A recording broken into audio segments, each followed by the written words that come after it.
Hi, Dustin from Liquid Dynamics here, and I wanted to do a rant that I've been holding off on for a little while because I felt as though I didn't need to rant on it just yet, but here lately more and more stuff has been piling up on it and giving me a reason to want to rant on it, so here we go.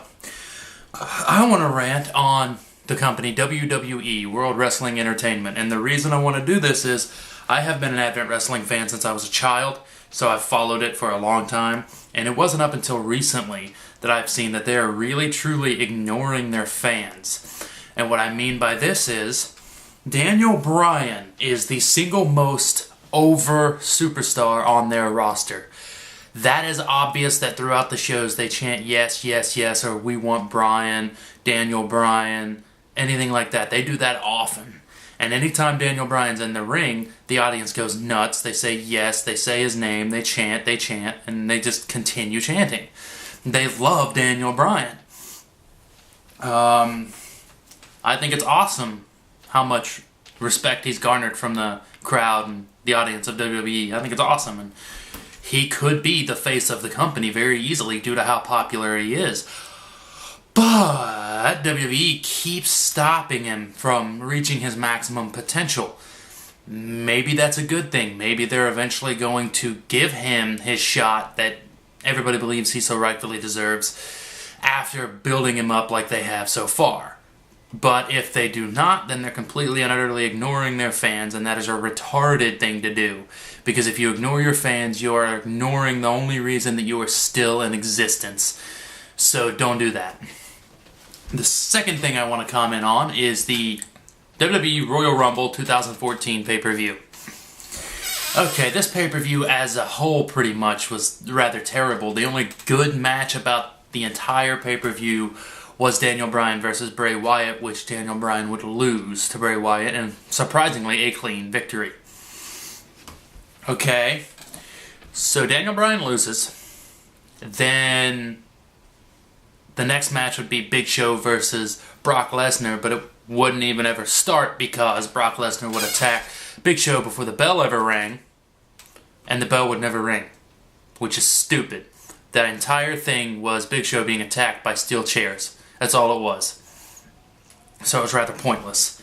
Then we move on to John Cena versus Randy Orton for the WWE World Heavyweight Championship, which is very stupid, mind you, because they held a poll for what the new championship should be called, and whatever won was supposed to be the new title. Guess what? They didn't use it. So they lied to the WWE Universe and said, here, we're going to give you a poll, let you decide what the title's name's going to be from now on, and then we're going to change that name and not allow your chosen title name to be used. So yeah, that was stupid. So in the match between Cena and Orton, the crowd is completely and utterly against the match as an entirety. They didn't like it, they didn't want it to happen. And through the whole thing, they were chanting rather amusing things.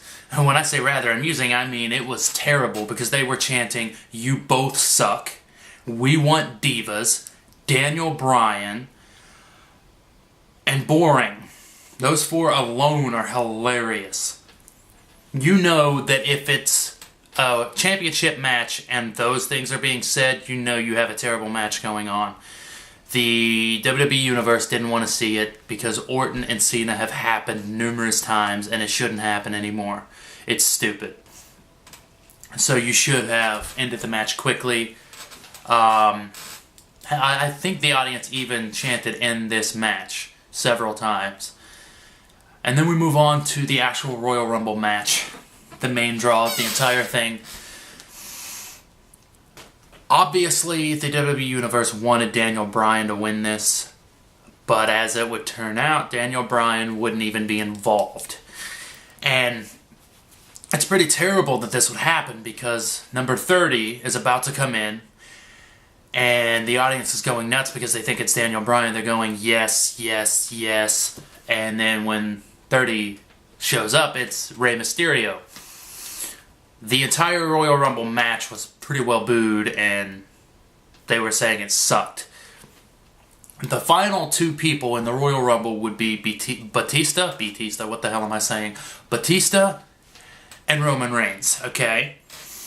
The audience got really behind Roman Reigns. They wanted Roman Reigns to win. They were chanting Roman Reigns, hoping that he would win. And then in shitty fashion, mind you, Batista won. And the thing about Batista returning is, okay, it's a good thing that he's back. I'm glad he's back. It's nice to see him. But he was terribly out of shape and could not hold himself up by the end of that match. He was so sweaty and so exhausted that it was ridiculous. He seriously needed some more training before he went back and did that match. You could tell that he was out of shape. It's retarded. And then you had Roman Reigns, who could have gone for 30 plus more minutes probably, and they wanted him to win, but he didn't. So when Batista won, the audience turned on him, booed him out of the building. And I can understand why. Okay, after Royal Rumble, the Raw after Royal Rumble, CM Punk walks out on the WWE. And for the most part, I kind of understand why he's doing it. He walked out not only because he himself needed to rest, he walked out because he honestly feels as though it's Daniel Bryan's year. He should be champion, and he should be the one that's the face of the company, and he isn't.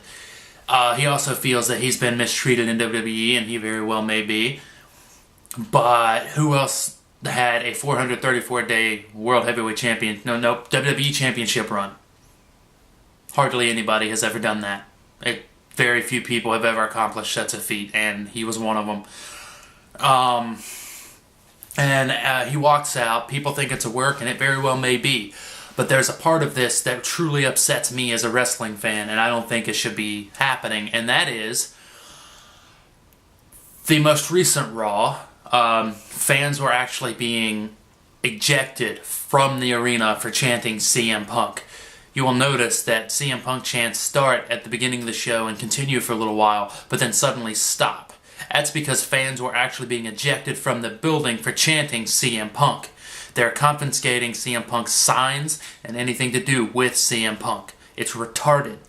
Honestly, I think these fans should probably sue WWE because if they're being ejected for freedom of speech, then they deserve to get their money back, and this will probably cause WWE's ratings to go down because they are surely not doing the right thing by throwing their fans out of a building for chanting for someone that supposedly walked out on them. This is sheer idiocy, and WWE will pay dearly for this, and I can't wait until they do. And that leads me to say that when Vince McMahon dies, WWE does too, because when he dies, they're not gonna have anybody that's gonna run the company like he did. He's gonna have Triple H and his daughter, who are just going to screw the company up, even though both of them have been within the wrestling organization most of their lives. They're still gonna screw it up. That is all there is to it. So WWE, my advice to you is start listening to the damn WWE universe. Start listening to your fans. Otherwise, you're going to fail and become a repeat of what WCW was. You're going to go under. You need to listen to your fans. You need to listen to the feedback that you get. This is Dustin from Liquid Dynamics. I believe I'm going to sign out on this one. I needed to get a little bit of that off my chest. And, I'll be back pretty soon for another video. You guys should send me what you believe I should be ranting on, what we should be ranting on, and we'll definitely review them. Hopefully you like this video. Thank you for sticking with me. And if you're a wrestling fan, if you agree with me, awesome. If not, that's cool too. This is Dustin from Liquid Dynamics signing out. I will see you all again soon.